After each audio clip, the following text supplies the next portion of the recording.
شايل شيك والدرب الصديق دونك أهديني أذهب من تبكي على مدن البكي زير بالحكي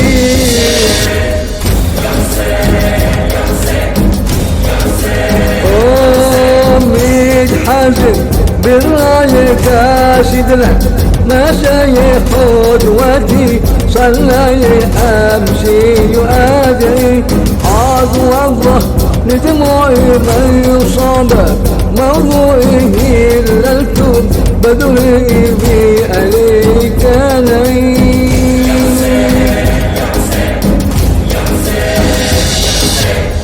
أيد من عجلك كل شي دم يوتب لو ما أمشي لو مت الشجر أمشي هم يوصل قبرك نفسي هم يوصل قبرك نفسي يوصف لك أساسي سياب الحب دارس راسي تنزل تسعد أنفاسي بحروفك يا نوماسي بحروفك يا نوماسي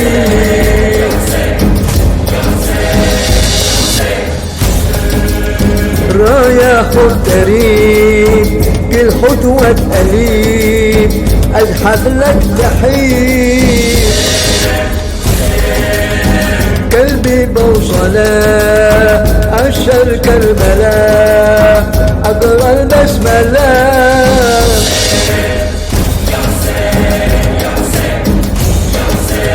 أوه يا قلبي ويا روحي أمشي لك بدروحي جايب لك قلوخي فيك الغالي من عطش من أدعم أتذكر ما زينب ما شبيه تبقى بتبني بلا والي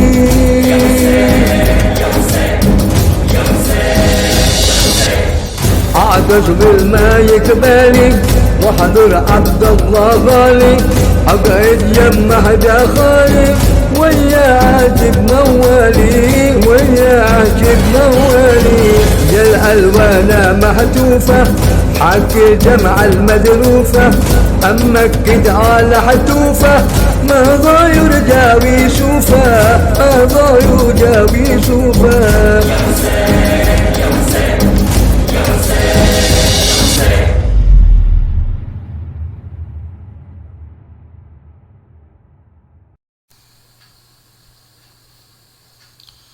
أعوذ بالله من الشيطان الرجيم بسم الله الرحمن الرحيم الحمد لله رب العالمين بارئ الخلائق أجمعين والصلاة والسلام على سيد المرسلين وحبيب الله العالمين الذي سمي في السماء بأحمد وفي الأرض بأبي القاسم محمد وعلى أهل بيته الطيبين الطاهرين وأصحابه الميامين المنتجبين وأشهد أن لا إله إلا الله وحده لا شريك له وأشهد أن محمدا عبده ورسوله اللهم صل على سيدنا محمد وعلى آل سيدنا محمد أما بعد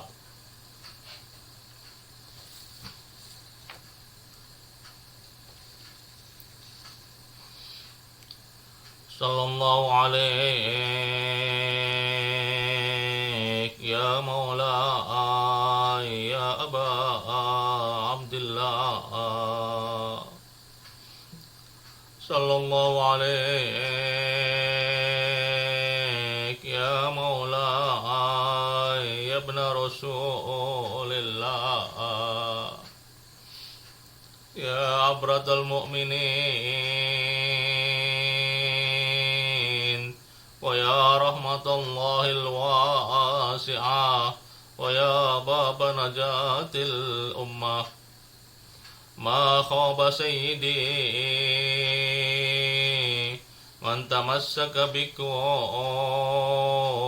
وامنا من لجأ إليكم يا ليتنا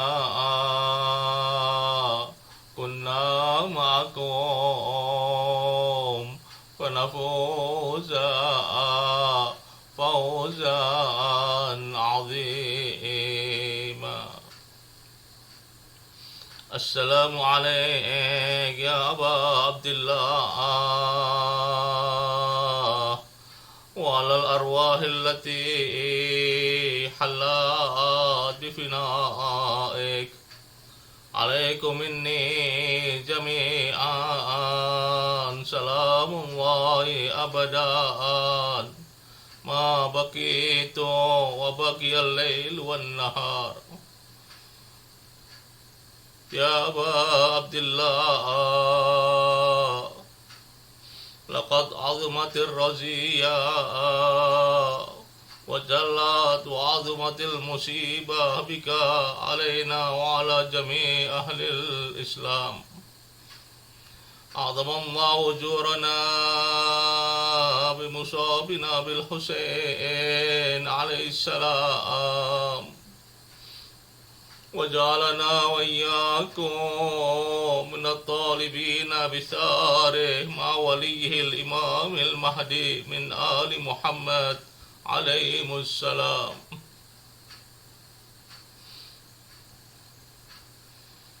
اللهم أنت ثقتي في كل كرب ورجائي في كل شدة وأنت لي في كل أمر نزل بي ثقة وعدة. كم من هم يطف فيه الفؤاد وتقل فيه الحيلة ويخذل فيه الصديق ويصمت فيه العدو. أنزلته بك وشكوته إليك رغبة مني إليك أمن سواك فورسته وكشفته وأنت ولي كل نعمة وصاحب كل حسنة ومنتهى كل رغبة. ألا من واحد يخشى الله، ألا من ناصر ينصرنا، ألا من مغيث يغيثنا، ألا من ذاب يذب عن حرمنا. السلام عليك يا رسول الله. أسأل الله لك العذاب بولدك الحسين. السلام عليك يا فاطمة. أسأل الله لك العذاب بولدك الحسين. السلام عليك يا أمير المؤمنين. أسأل الله لك العذاب بولدك الحسين. السلام عليك يا أبا محمد الحسن. أسأل الله لك العذاب بأخيك الحسين. السلام عليكم يا تسعة المعصومين من ولد الحسين. أسأل الله لكم العذاب بأبي عبد الله الحسين. السلام عليك يا صاحب العصر والزمان. أسأل الله لك العذاب بجدك الحسين. السلام علينا وعلى عباد الله الصالحين.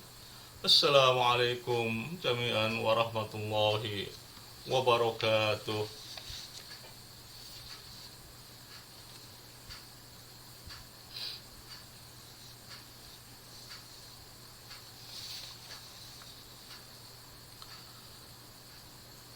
Allah Subhanahu wa Ta'ala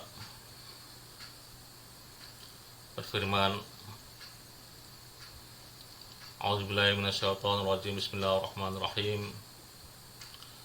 Walaqad arsalna Musa biayatina an akhrij qaumaka minadh dhulumati ilan nur wa dzakkirhum bi ayyamillah inna fi dzalika laayatil likulli sabarin syakur. Dan sungguhnya kami telah mengutus Musa dengan bawa ayat-ayat kami supaya keluarkanlah kaummu dari gelap gulita kepada cahaya terang benderang, dan ingatkanlah mereka kepada hari-hari Allah. Sungguhnya pada yang demikian itu terdapat tanda-tanda kekuasaan Allah bagi setiap orang yang penyabar dan banyak bersyukur. Quran Surat Ibrahim ayat 5.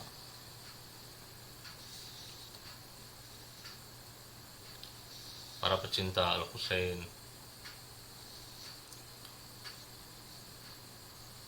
para penanti syafaat Al-Husain, hari ini kita bergabung bersama Rasulullah dan Ahlul Baitnya dalam Safinatul Husain, Bahtera Al-Husain,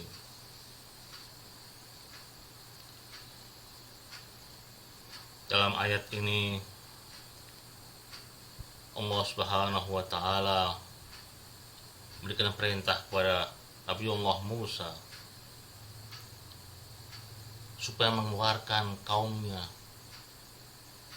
dari kegelapan menuju cahaya yang terang benderang, memberikan hidayah kepada umatnya, berikan petunjuk jalan yang benar, berikan nasihat, berikan wasiat, berikan tausiah kepada umatnya supaya umatnya sadar akan kebenaran, akan tanda-tanda kebesaran Allah,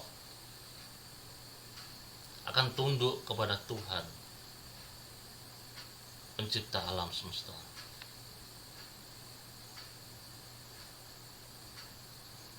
Inilah yang diperintahkan Tuhan kepada Nabiullah Musa. Selain ini, dalam ayat ini masih ada perintah yang kedua, yaitu supaya mengingatkan wadzakirhum fi ayyamillah, supaya mengingatkan umatnya akan hari-hari Allah, hari-hari yang di situ ada kebesaran Allah, hari-hari yang di situ ada keagungan Allah Subhanahu wa taala. Ayyamillah atau hari-hari Allah tandai dengan kebesaran-kebesaran Allah. Baik hari-hari itu memberikan sifat atau memberikan efek kesenangan ataupun kesedihan, tapi disitulah ada kebesaran Allah. Kita lihat peperangan-peperangan yang terjadi dalam Islam, itu tidak lain adalah hari-hari Allah. Dan di sana ada senang, ada duka. Ada yang masih hidup, ada yang sudah menjadi syahid. Ada yang senang karena keluarganya masih hidup. Ada yang sedih karena keluarganya ada yang syahid. Itulah hari-hari Allah. Kelahiran orang-orang suci, kelahiran baginda Rasulullah, itu juga disebut dengan hari-hari besar atau hari-hari Allah. Kesahitan ataupun wafatnya juga merupakan hari-hari Allah juga. Inilah disebut dengan ayyamullah, hari-hari Allah. Hari supaya manusia diingatkan akan nikmat-nikmat Allah. Hari di mana semua manusia diingatkan akan ancaman-ancaman Allah. Itulah hari-hari Allah Subhanahu wa taala. Hari-hari yang menunjukkan kebesaran dan keagungan Allah Subhanahu wa taala.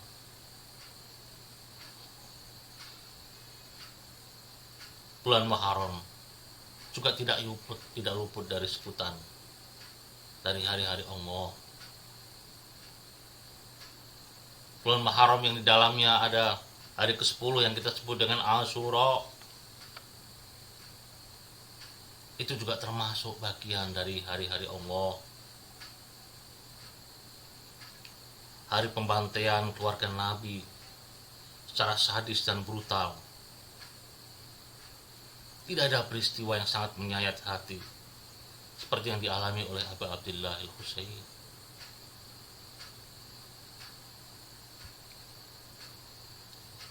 Peristiwa yang sangat agung, peristiwa yang sangat abadi, peristiwa yang selalu dikenang sepanjang zaman. Inilah hari-hari Allah. Hari-hari di mana di sana ditampakkan kebenaran. Dan disitulah kemenangan Al-Husain yang ditebus dengan nyawanya.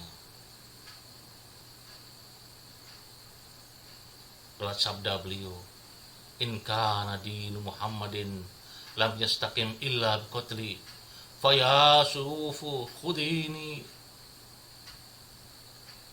Jikalau agama Muhammad tidak akan lurus tidak akan tegak kecuali dengan terbunuhnya aku. Hai pedang-pedang, bunuhlah aku, ambillah aku, sayatlah aku. Inilah kemenangan Al-Husain. Darah beliau dan keluarga serta sahabat-sahabatnya menjadi tanda abadi atas kemenangan Islam, kemenangan agama Rasulullah Sallallahu Alaihi Wasallam, tegaknya agama yang murni. Disitulah ada islah fi ummati jadi. Situ ada islah, ada perbaikan atas umat kakeknya.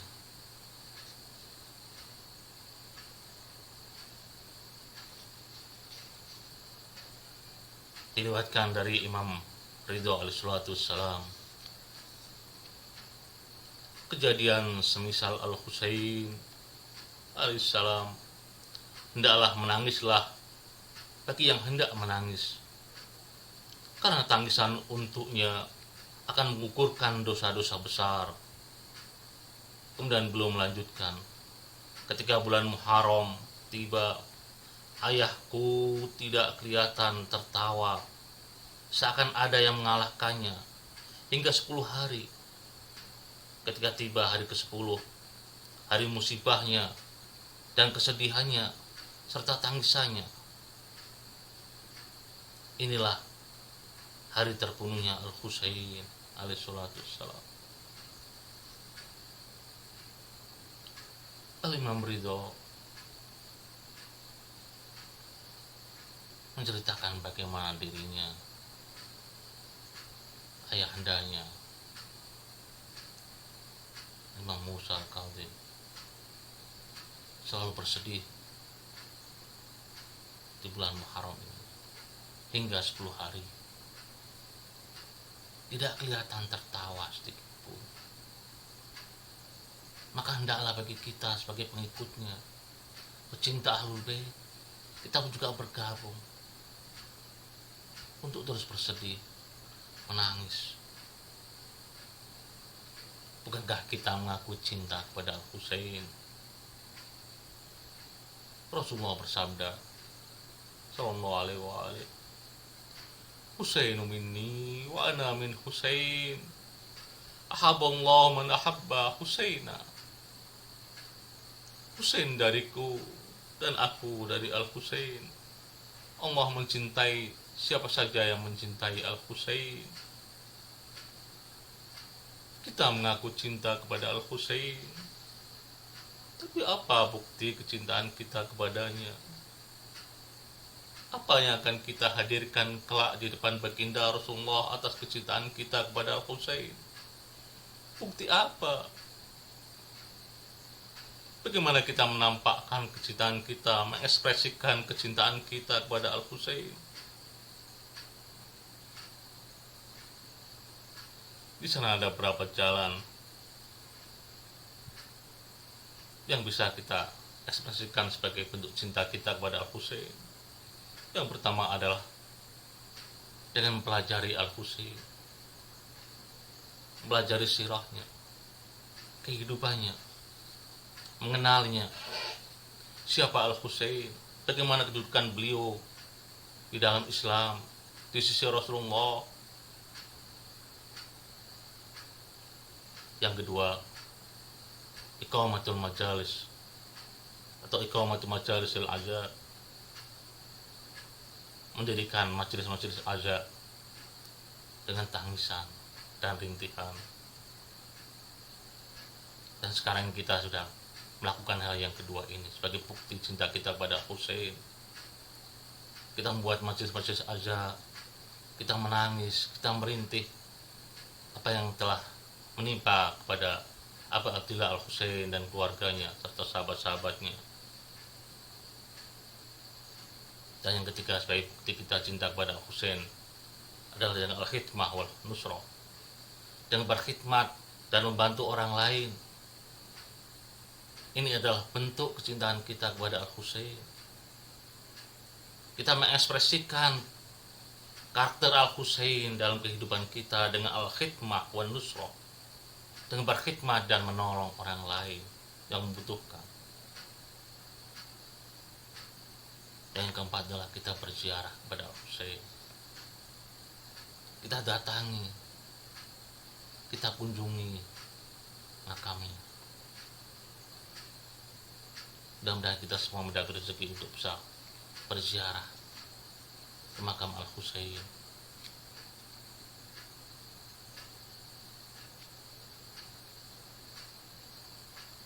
Budak Imam As-Sajjad alaihissalam pada suatu hari berkata, "Hei putra Rasulullah, kapan kesedihan Anda akan usai?" Imam menjawab, "Yakub sang nabi yang memiliki 12 anak dan kehilangan Nabi Yusuf, dia terus menangisinya hingga buta. Sedang aku kehilangan ayahku, paman-pamanku, dan belasan keluargaku. Bagaimana kesedihanku bisa berakhir?"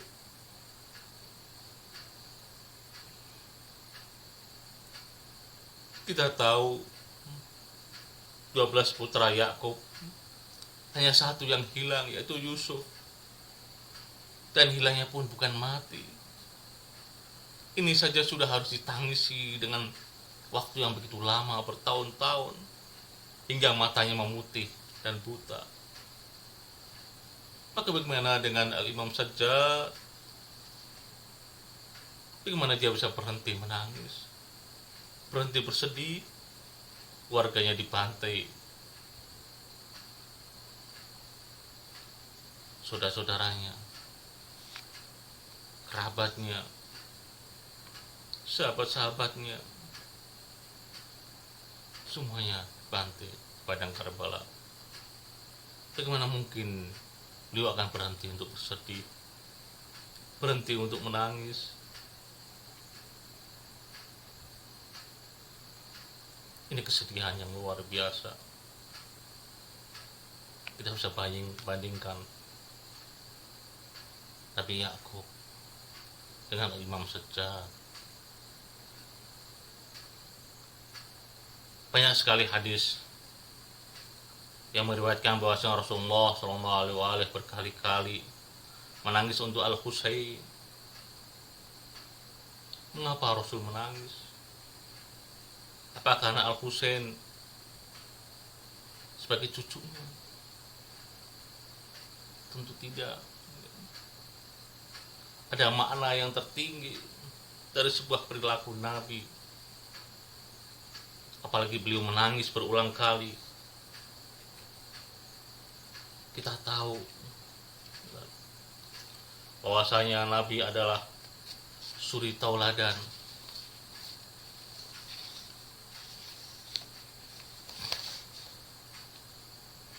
Laqad kana lakum fi Rasulillahi uswatun hasanah. Rasul melakukan bukan atas dasar hawa nafsu. Wa ma yantiqu anil hawa. Dan semua perilakunya adalah perwujudan akhlak yang agung. Wa innaka la'ala khuluqin 'adzim. Serta bersumber dari wahyu. In huwa illa wahyu yuha. Ada nilai risalah dari tangisan Nabi tersebut. Ada makna agung. Kalau kita lihat Yakub alaihissalam menangis sampai buta, itu karena Yusuf bukan sembarang anak. Ia adalah anak yang mewarisi, yang darinya lahir para nabi Bani Israel. Yusuf bukan hanya anak Yakub, namun lebih dari itu. Dia adalah waliullah. Dia adalah kasih Allah. Dia adalah seorang nabi Allah, seorang pemimpin, pemberi petunjuk, seorang imam. Rasulullah SAW juga sama. Berduka kepada Al-Husain demikian dalamnya. Karena Husain baginya bukanlah sembarang anak, bukan sembarang cucu. Ia adalah anak yang mewarisi, yang darinya akan lahir imam-imam suci, imam yang memberikan petunjuk kepada seluruh alam, bahkan menjadi imam dalam berbagai mazhab dan tarekat. Tangisan itu bentuk pengingkaran dan perlawatan terhadap semua sikap kezaliman. Nabi menangis Al-Husain karena inilah imam yang nanti akan menjadi pewaris, yang darinya nanti akan keluar imam-imam berikutnya yang akan berikan petunjuk.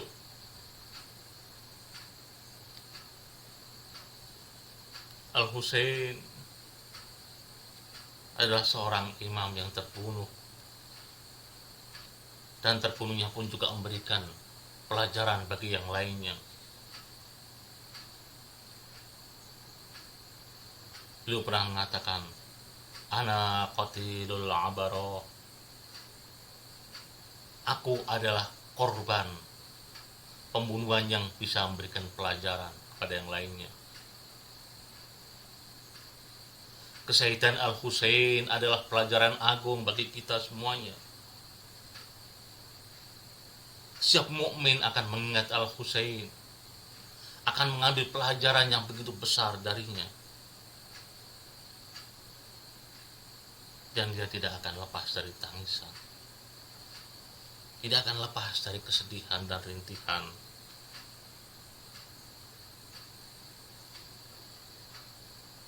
Dalam kitab-kitab hadis, dalam kitab Al-Mustadrak Al-Wasail dikatakan bahwa Rasulullah pernah bersabda, inna liqatil Husain hararatan fi qulubil mu'minin walan yabruda abada.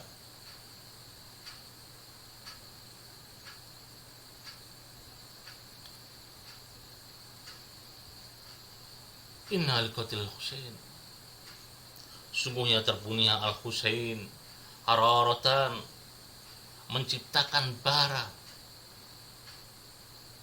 yang ada pada hati. Hararatan fi qulubil mu'minin, menciptakan bara dalam hati setiap mukmin. Lan tabruda abadan, yang bara itu, panas itu tidak akan pernah padam selamanya. Kecintaan kepada Al-Husain di setiap hati mukmin. Setiap mukmin, siapa saja yang dia beriman kepada Allah, beriman kepada Rasulullah, pasti dirinya ada kecintaan kepada Al-Husain. Tertanam dalam kalbunya kecintaan kepada Al-Husain. Hatinya membara panas karena cinta kepada Al-Husain, dan terus bergejolak menggelora dalam jiwanya, dan tidak akan hilang. Lan tabruda abadan, tidak akan padam. Bara yang panas itu tidak akan jadi dingin selamanya, akan selalu panas, akan selalu bersemangat.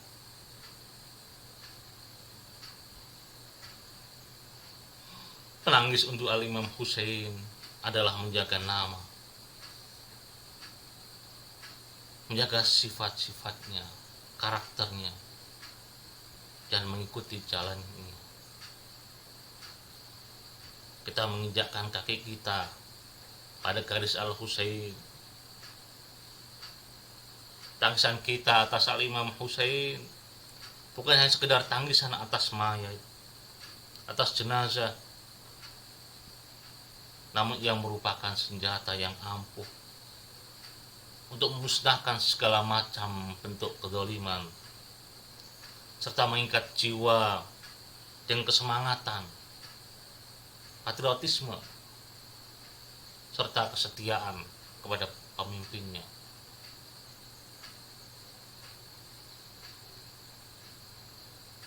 Dengan menangisi musibah Al-Husain, seorang telah menunjukkan garis pemikirannya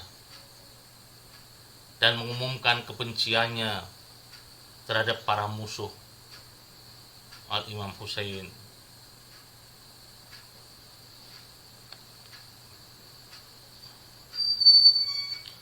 Menangisi Al-Imam Husain menjadi seorang terdidik, menjadi seorang pejuang yang siap menghadapi kezaliman. Dan tangisan cinta inilah yang menanamkan pada dirinya akan rindu syahadah.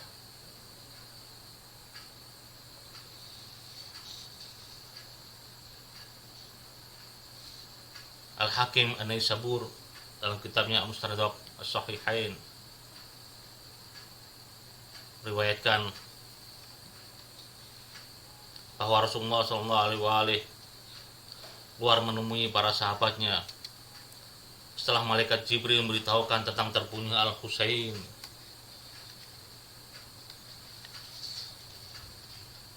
Ia membawakan tanah Karbala, semunggah tanah Karbala. Belum menangis terseduh-seduh di hadapan para sahabat, sehingga mereka para sahabat menanyakan, belum beritahukan kepada mereka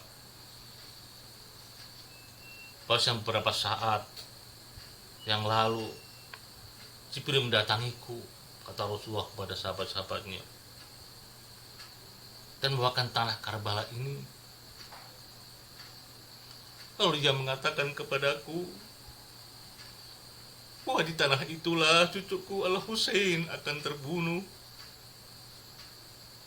Kemudian beliau tidak lama menangis terseduh-seduh, dan para sahabat pun juga ikut menangis.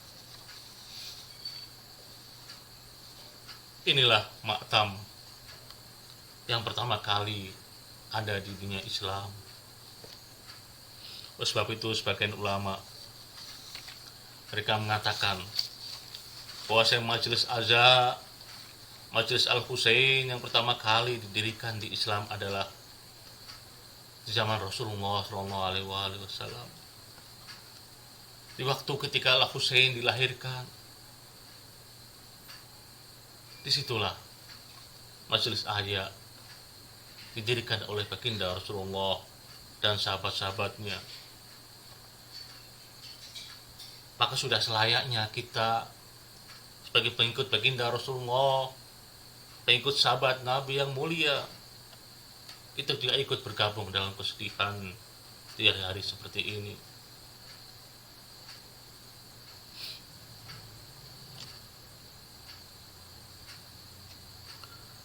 Banyak riwayat-riwayat baik dari Ahlus Sunnah ataupun dari Ahlul Bait tentang menangisi Al-Husain.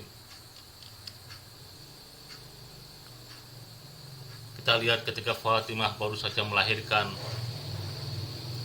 Rasul datang dan berkata kepada Asma, "Berikan kepadaku putraku," kata Rasul kepada Asma. Kemudian Asma menyerahkan Husain yang diselimuti kain putih setelah mengagani di telinga kanannya dan bacakan iqamah di telinga kirinya. Rasul meletakkan Al-Husain di pangkuannya.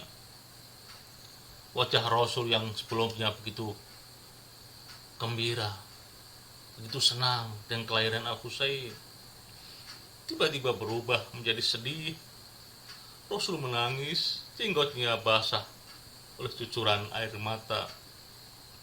Asma merasa heran dan berkata, "Ya Rasulullah, mengapa engkau menangis? Bukankah hari ini hari kelahiran cucumu? Hari semua orang bergembira." Dalam isak tangisnya Rasulullah menjawab, "Jibril baru saja memberitahuku bahwa putraku ini akan dibunuh oleh kelompok orang-orang zalim. Asma, jangan beritahukah berita ini kepada Fatimah, karena dia baru saja melahirkan." Kisah ini bisa dilihat dalam kitab Ibnu Asakir, Tarikh Dimsyik.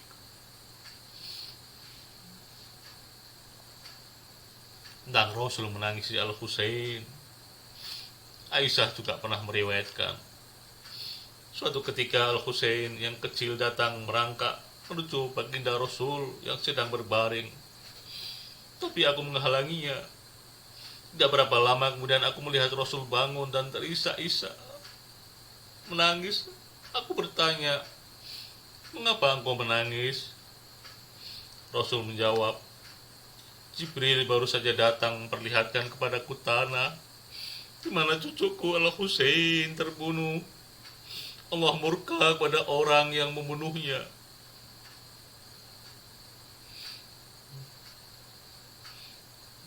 Kisah ini juga ada dalam kitab Daraqutni atau Al-A'lam An-Nubuwah atau dalam kitab Musnad Ahmad. Bisa kita lihat kisah-kisah seperti ini.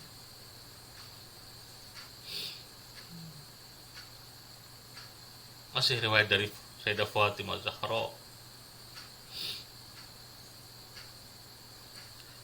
Kita lihat bagaimana riwayat-riwayat yang tadi kita bacakan mengisahkan bagaimana Rasulullah begitu sedih akan musibah yang akan menimpa Al-Husain.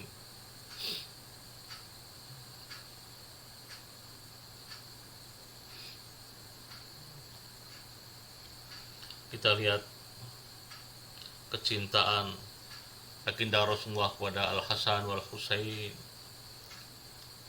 Beliau mengatakan, "Ya Allah, aku mencintai mereka. Karena itu cintailah mereka dan cintailah orang-orang yang mencintai mereka. Cintailah Al-Hasan dan Al-Husain." Kata Nabi, "Aku mencintai Al-Hasan dan Al-Husain."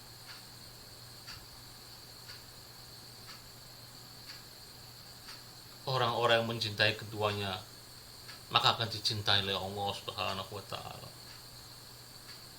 Hadis ini juga ada dalam kitab Sunan Tirmidzi, Mustadrak Al-Hakim dan yang lain-lainnya. Ini sebagai contoh kecil saja riwayat-riwayat dari Ahlus Sunnah yang mengisahkan bagaimana kecintaan Rasulullah kepada Al-Hasan dan Al-Husain, khususnya pada Al-Husain.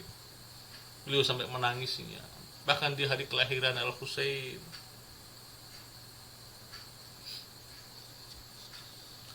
Di Aceh mereka menamakan bulan Muharram dengan bulan Hasan dan Husain untuk mengingat bahwa bulan itu adalah bulan kesedihan buat Ahlul Bait, khususnya buat Al-Husain.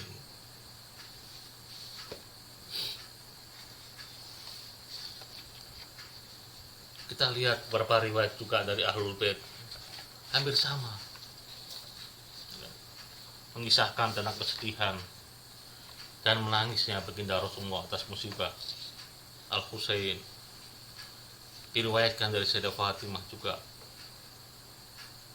ketika Nabi memberikan kabar kepada putrinya Fatimah tentang berbagai musibah yang akan menimpa putranya Al-Husain hingga terbunuhnya, Fatimah lalu menangis dengan tangisan yang begitu memilukan.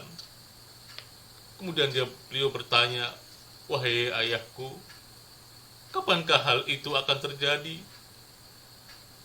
Beliau menjawab, "Di suatu zaman yang saat itu sudah tidak ada aku, engkau, juga alimu."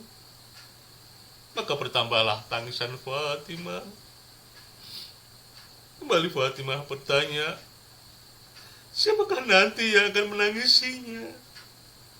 Dan siapa yang akan mengucapkan bela sungkawa atasnya?" Nabi menjawab, "Hai Fatimah, sesungguhnya wanita umatku nanti yang akan menangisi wanita Ahlul Baitku.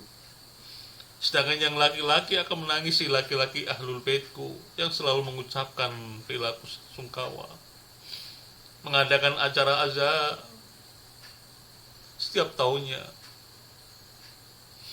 Dan hal itu akan terus berlangsung setiap generasi demi generasi.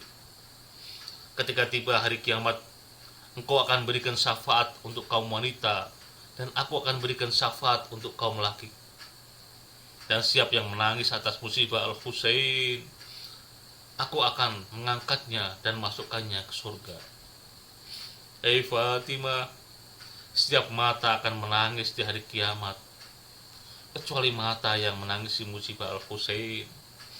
Dia akan tersenyum dengan senyum membahagiakan, karena akan mendapatkan kenikmatan-kenikmatan surga. Ini riwayat dari Ahlul Bait dalam kitab Bihar Anwar. Para imam Ahlul Bait, mereka juga menangisi Al-Husain. Mereka menganjurkan para pengikutnya untuk menangisi Al-Husain. Diriwayatkan dari Imam Ar-Ridho, yang tadi sudah kita sebutkan, bahwasanya hendaknya menangislah bagi yang hendak menangisi atas musibah Al-Husain, karena musibah Al-Husain memang layak untuk ditangisi. Dan belum menceritakan bagaimana ayahandanya selalu menangis di hari Muharram ini hingga tanggal 10, tidak kelihatan tertawa.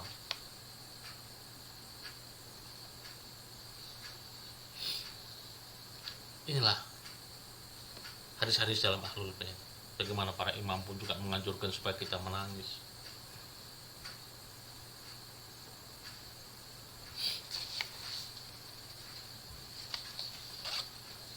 Ada kisah,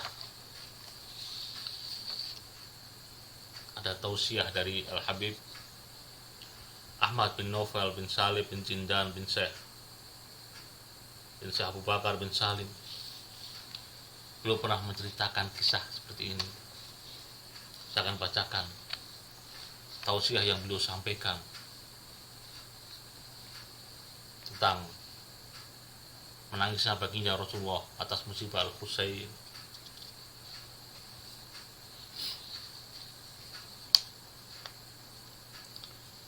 Suatu hari, Husain kecil mendatangi bundanya Sayyidah Fatimah. Sambil menangis ia berkata, "Bundaku, kakek lebih mencintai kakakku Al-Hasan. Mengapa duhai anakku?" Jawab Fatimah penuh kelembutan, "Kakek sering mencium bibir Al-Hasan dan hanya mencium leherku." Segera Fatimah membawa Al-Husain pada kakeknya dan menceritakan keluhan Al-Husain. Sambil menatap tajam dan lama, Rasul yang mulia pun berkata, "Anakku Fatimah, Hasan selalu kukecup bibirnya. Antara ia akan mati diracun oleh orang-orang terdekatnya, dan seluruh isi perutnya akan terpurai keluar lewat mulutnya. Sedangkan engkau," sambil menatap Al-Husain yang begitu lama, Rasul tak tahan untuk melanjutkan ucapannya, dan beliau pingsan beberapa saat. Setelah siuman, beliau kembali menatap wajah Al-Husain sambil terus menangis, berguncang dadanya. Lantas bertutur, "Sedangkan engkau, wahai Al-Husain, sering kucium lehermu, karena kau akan syahid dengan leher terputus." Langsung saja rumah mungil yang penuh cahaya surgawi itu pun pecah oleh tangisan baginda Rasulullah yang menguncangkan alam semesta. Semua ikut menangis, semua ikut terseduh. Inilah kisah dan tausiah dari Habib Ahmad Naufal.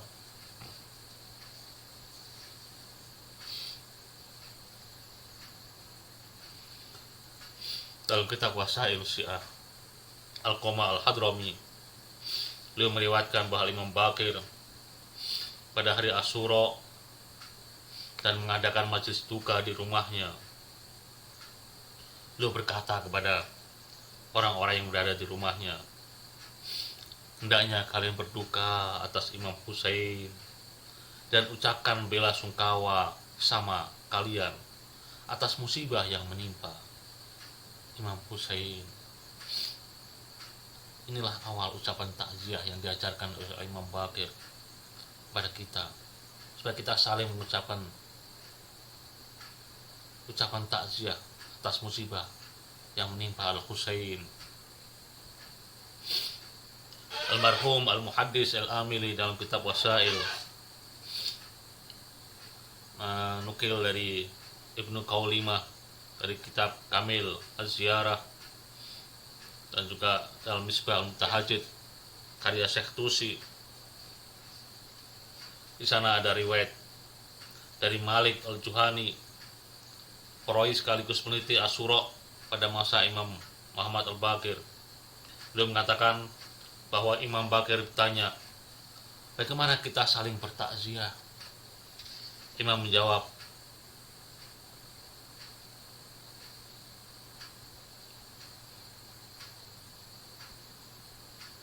ucapkanlah bela sungkawa pada hari Asyura dengan ucapan Adamallahu ujurana bimusabina bil Husain alaihi salam wa ja'alana wa iyyakum minat talibina bisarihi ma walihil imamil mahdi min ali Muhammadin sallallahu alaihi wa alihi. Ini yang diajarkan oleh Imam Muhammad Baqir kepada kita. Semoga Allah mengagungkan pahala kita atas musibah yang menimpa Al-Husain dan menjadikan kita dan kalian orang-orang yang menuntut atas terbunuhnya Al-Husain bersama Al-Imam Husaman Ajrullah Ta'ala Faratus Sharif.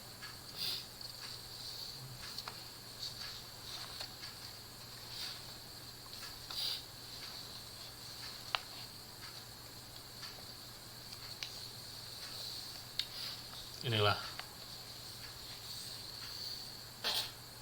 sedikit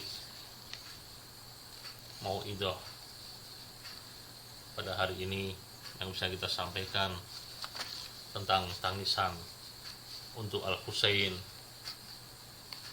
Mudah-mudahan tausiah ini bisa bermanfaat buat kita semuanya.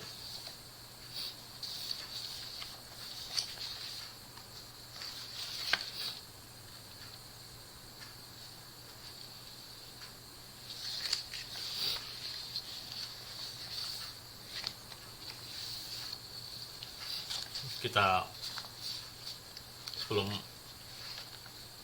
tutup kita akan baca maktal sebagai pengakhir.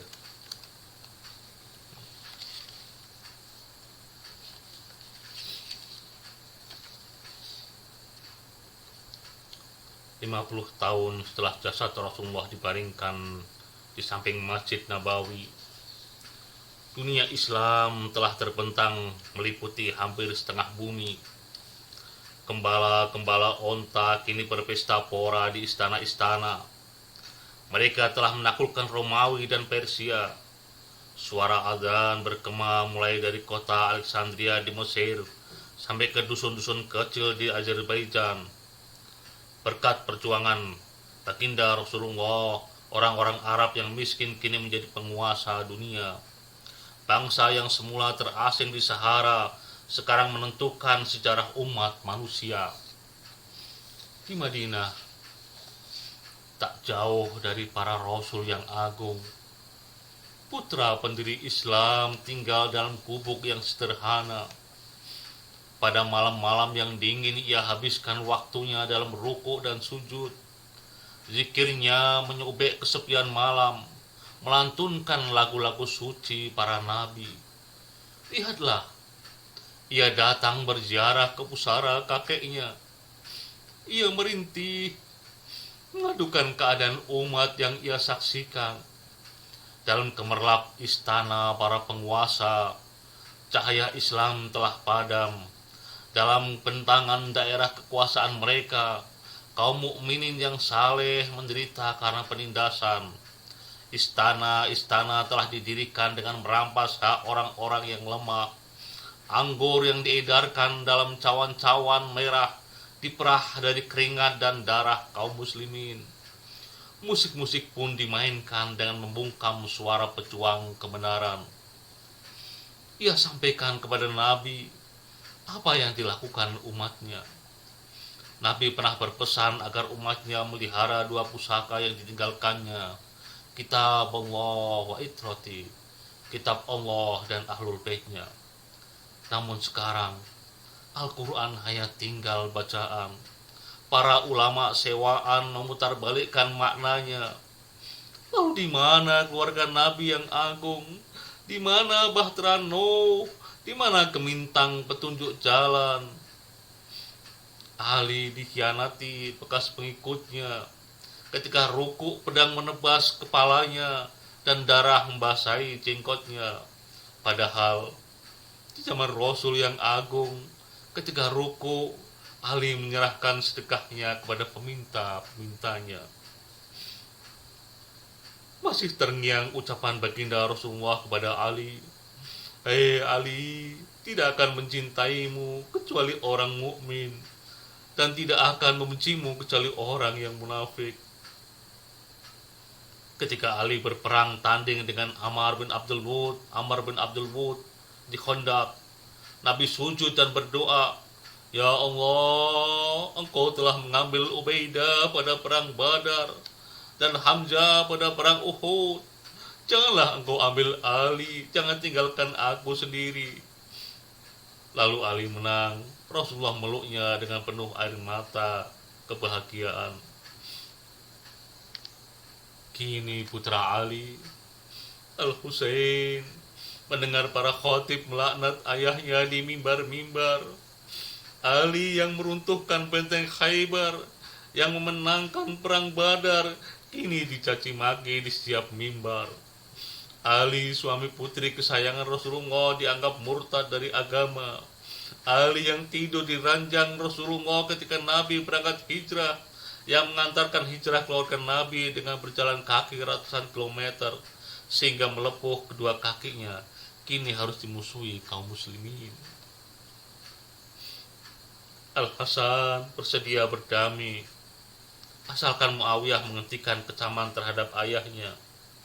Namun ia dikhianati. Muawiyah melanggar janji. Bahkan Al-Hasan, penghulu surga ini, diserang di atas kendaraannya dan diracun oleh orang yang terdekat dengannya. Para pecinta Ali dikejar-kejar dan dianiaya. Lihatlah, Hujur bin Adi dan sahabat-sahabatnya dikubur hidup-hidup. Puluhan orang jamaah masjid dipotong tangannya karena tidak mau melaknat Ali. Al-Husain menangis, merintih di depan pusara kakeknya. Ia mengadukan semua kedoliman umat terhadap Ahlul Bait dan para pengikutnya. Dengarkan Al-Husain berkata kepada kakeknya, "Salam bagimu ya Rasulullah. Inilah aku Al-Husain putri Fatimah, kesayanganmu, cucumu dan pusaka yang kau tinggalkan kepada umatmu. Saksikan ya Nabi Allah.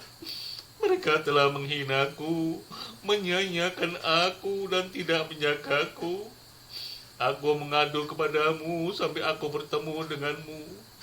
Kemudian Al-Husain sholat berapa rakaat. Setelah sholat, ia berdoa, "Ya Allah, inilah kubur Nabimu Muhammad sallallahu alaihi wasallam. Aku anak dari putri Nabimu. Telah terjadi padaku peristiwa yang telah Engkau ketahui. Ya Allah, aku mencintai kebaikan dan membenci kejahatan. Aku bermohon kepadamu, wahai pemilik keagungan dan kemuliaan, dengan hak kubur ini dan penghuninya. Pilihkan bagiku urusan yang Engkau ridhoi dan yang diridhoi Rasulmu dan diridhoi oleh kaum mukminin." Ia menangis terus sampai menjelang waktu subuh. Ia meletakkan kepalanya di atas pusara kakeknya sampai tertidur. Tiba-tiba ia melihat Nabi yang mulia datang, dikawal oleh para malaikat di sebelah kiri dan kanan, di muka dan di belakang. Nabi merapatkan Al-Husain ke dadanya dan mencium di antara kedua matanya sambil berkata, "Husein sayangku, seakan telah kulihat tubuhmu bersimbah darah, terbantai di Karbala di tengah-tengah umatku. Waktu itu engkau kehausan dan tidak diberi minum. Engkau dahaga dan tidak dipuaskan. Padahal mereka mengharap syafaatku. Oh tidak, mereka sama sekali tidak dipuaskan. Oh, mereka sama sekali tidak akan mendapatkan syafaatku pada hari kiamat kelak. Mereka binasa di sisi Allah. Kasihku Al-Husain, ayahmu, bundamu, saudaramu menitipkan salam padamu. Mereka merindukanmu. Bagimulah derajat tinggi di surga yang tak tercapai kecuali dengan kesahidanmu. Inna lillahi wa inna ilaihi raji'un. Inna lillahi wa inna ilaihi raji'un. Inna lillahi wa inna ilaihi raji'un. Wa saya'lamul ladzina dzalamu ayyamun qalbin yanqalibun. Mudah-mudahan tangisan kita bisa membawa kita memperoleh syafaat Al-Husain dan baginda Rasulullah SAW. Kita akhiri majlis ini. Wa ma taufiqi illa billah, alaihi tawakkaltu wa ilaihi unib. Astaghfirullahi wa lakum. Wassalamualaikum warahmatullahi wabarakatuh. Bismillahirrahmanirrahim. Allahumma shalli ala Muhammad. Ya Rasulullah, betapa pedihnya apabila kau lihat Husainmu